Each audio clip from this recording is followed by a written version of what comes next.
Mayor की आंखें चमक उठीं। बेशक, अगर भविष्य में आपको किसी शक्तिशाली दुश्मन का सामना करना पड़े और आप अन्यथा मर जाएं, तो आपको इसका इस्तेमाल करना चाहिए। मुझे उम्मीद है कि आप जल्द ही रहस्यमय स्वर्ग तकनीक को उसके उच्चतम स्तर तक साधना करेंगे, ताकि हम इसके सर्वोच्च स्तर के प्रभावों का मूल्यांकन कर सकें। एक बार जब हम ये सुनिश्चित कर लेंगे, तो हम तय कर सकते हैं कि इस साधना तकनीक को कैसे फैलाया जाए।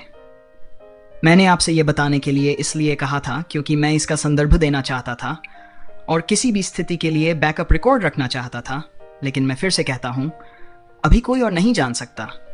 आपने रहस्यमय स्वर्ग तकनीक किसी और को नहीं सिखाई है ना? तेजस ने सिर हिलाया। मैंने केवल शिक्षक राज को पवन ब्लेड को नियंत्रित करने की विधि सिखाई थी। वास्तव में उसने हिमांशी के साथ यह देखने के लिए प्रयोग किया था कि क्या वह रहस्यमय स्वर्ग तकनीक सीख सकती है, लेकिन उसे नहीं पता था कि यह रहस्यमय स्वर्ग तकनीक है। क्योंकि उसके पास पहले से ही एक राक्षसी भगवान परिवर्तन था, इसलिए प्रयास विफल रहा। हिमांशी और अन्य लोगों के लिए और अधिक परेशानी पैदा होने से बचने के लिए इसका उल्लेख नहीं किया। मेयर की प्रतिक्रिया तेजस के लिए अप्रत्याशित थी, लेकिन यह स्वीकार्य थी।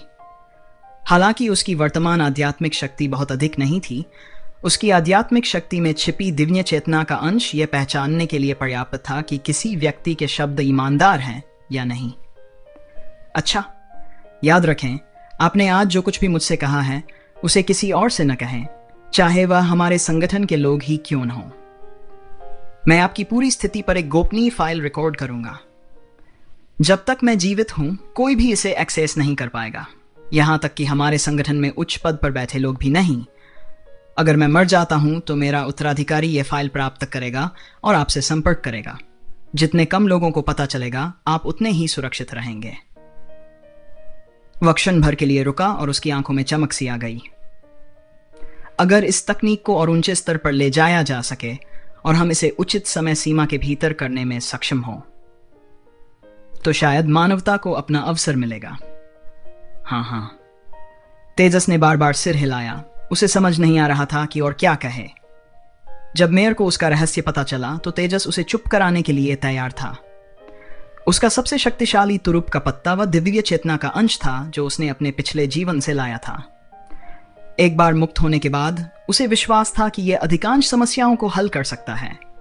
हालांकि इसका उपयोग करने का मतलब था उस दिव्य चेतना को समाप्त करना, और भगवान के स्तर तक पहुंचने से पहले इसे पुनः प्राप्त करना असंभव होगा।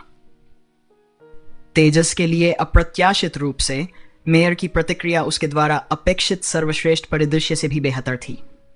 न केवल मेयर ने खुद रहस्य बनाए रखा, बल्कि उसने तेजस को भी ऐसा करने का निर्देश दिया।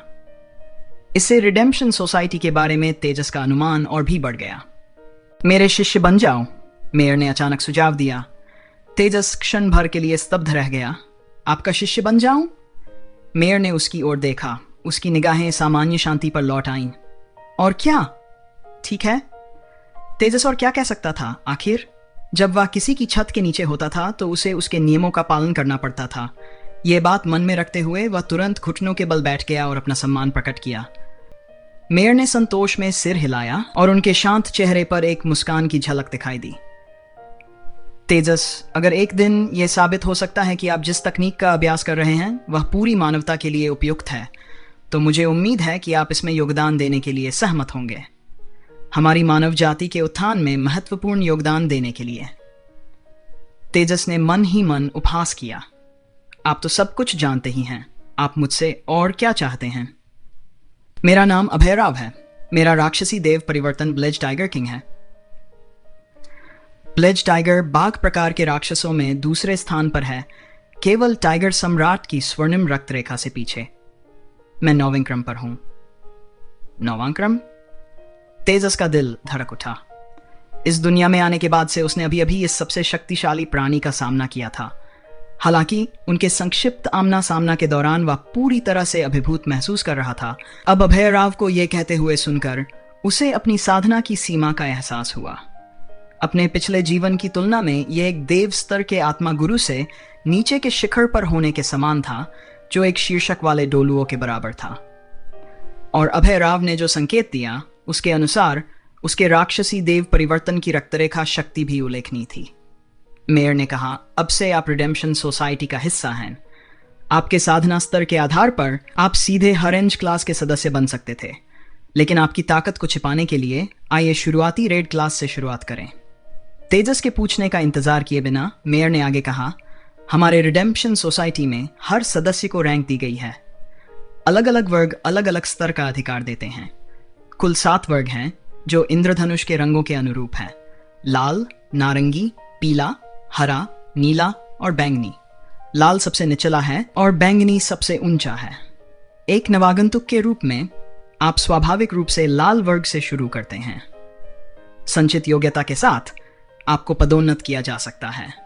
सभी को अपनी साधना में सुधार करने और प्रशिक्षण को गति देने के लिए प्रोत्साहित करने के लिए हमारे संगठन के नियमों के अनुसार 5वें क्रम के अस्तित्व को उनके संचित गुणों की परवाह किए बिना नारंगी में पदोन्नत किया जा सकता है जब तक कि वे एक आधिकारिक सदस्य हैं। इसलिए मैंने कहा कि आप नारंगी वर्ग ले सकते हैं। एक बार जब आप साधना के 7वें क्रम पर पहुंच जाते हैं तो आप स्वाभाविक रूप से पीले वर्ग में पदोन्नत हो सकते हैं। 9वां क्रम हरे वर्ग से मेल खाता है। यह वह सीमा है जिसके भीतर आपको केवल साधना के आधार पर पदोन्नत किया जा सकता है। शीर्ष 3 वर्गों के लिए उच्च साधना के अलावा आपको पात्र होने के लिए संगठन में महत्वपूर्ण योगदान भी देना होगा। इंद्रधनुष के 7 रंग दिलचस्प है, तेजस ने खुद से कहा। मास्टर, आप किस क्लास के हैं? अभय राव ने कहा, मैं ग्रीन क्लास हूं। ग्रीन क्लास और उससे ऊपर के लोग संगठन में उच्च पदस्थ माने जाते हैं। यहां काली सिटी में मैं नेताओं में से एक हूं और मैं दैनिक मामलों को संभालने के लिए जिम्मेदार हूं। तेजस ने पूछा, तो क्या आप यहां सर्वोच्च रैंक वाले रिडेम्पशन सदस्य हैं? अभय राव ने सिर हिलाते हुए जवाब दिया, नहीं, यहाँ 2 और लोग हैं जिनकी कक्षा मुझसे ऊंची है, लेकिन उनकी स्थिति काफी खास है और वे यहाँ संगठन के मामलों का सीधे प्रबंधन नहीं करते हैं। काली सिटी में मैं मूल रूप से प्रभारी हूं। समझ गया, तेजस ने कहा। इस स्पष्टीकरण से उसे रिडेम्पशन सोसाइटी के बारे में बहुत कुछ पता चला। अभय राव ने बताया, अपनी पहचान छिपाने और राक्षस जाति द्वारा पता लगाए जाने से बचने के लिए हमारे संगठन के पास पहचान सत्यापित करने के लिए एक विशेष गुप्त विधि है। मैं इस गुप्त विधि को आपके हाथ के पीछे अंकित कर दूंगा। जब आप उच्च श्रेणी के रिडेम्पशन सदस्य के सामने होंगे तो वे आपके निशान का पता लगाने के लिए गुप्त विधि का उपयोग कर सकते हैं। इसी तरह आप अपनी पहचान सत्यापित करने के लिए दूसरों को अपना निशान भी दिखा सकते हैं, जो जरूरत के समय मददगार हो सकता है। गुरुजी, क्या इस शहर के सभी लोग हमारे संगठन के सदस्य हैं? तेजस ने अपना सबसे महत्वपूर्ण प्रश्न पूछते हुए पूछा। अभय राव ने अपना सिर हिलाया और कहा, बिल्कुल नहीं। हमारे इतने सारे सदस्य कैसे हो सकते हैं? बहुत सारे लोग अराजकता की ओर ले जाएंगे और उजागर होना विनाशकारी होगा। 100 में से केवल एक ही संगठन का सदस्य है। आपको धीरे धीरे पता चल जाएगा कि वे कौन हैं। बेशक आपको अपनी पहचान भी छिपानी होगी। यही कारण है कि मैंने आपको अपना शिष्य स्वीकार किया, क्योंकि मुझे आपको एक वैध पहचान देनी है। आपको किसी और चीज की चिंता करने की जरूरत नहीं है, बस अपनी साधना पर ध्यान दें। मैं तुम्हें शहर का संक्षिप्त विवरण दूंगा। जैसा कि मुझे यकीन है कि तुम्हें बताया गया होगा, हमारा छोटा शहर अपने अस्तित्व के लिए काली अकादमी पर निर्भर है, इसलिए इसे अकादमी टाउन के नाम से भी जाना जाता है। इसे खास तौर पर काली अकादमी की सेवा के लिए बनाया गया है और शहर के ज्यादातर लोग किसी न किसी पद पर अकादमी में काम करते हैं। जागीरदार के तौर पर हमें अकादमी में काफी अच्छा व्यवहार मिलता है। साथ ही यहाँ के राक्षस उच्च क्षमता के हैं और बिना वजह जागीरदारों को नुकसान नहीं पहुंचाते। अकादमी में काम करना भी एक तरह का अनुभव है और इससे हमें कई तरह से फायदा हो सकता है। तुम इसके बारे में बाद में और जानोगे। जब सही समय होगा तो मैं तुम्हें प्रशिक्षण के लिए अकादमी में प्रवेश दूंगा।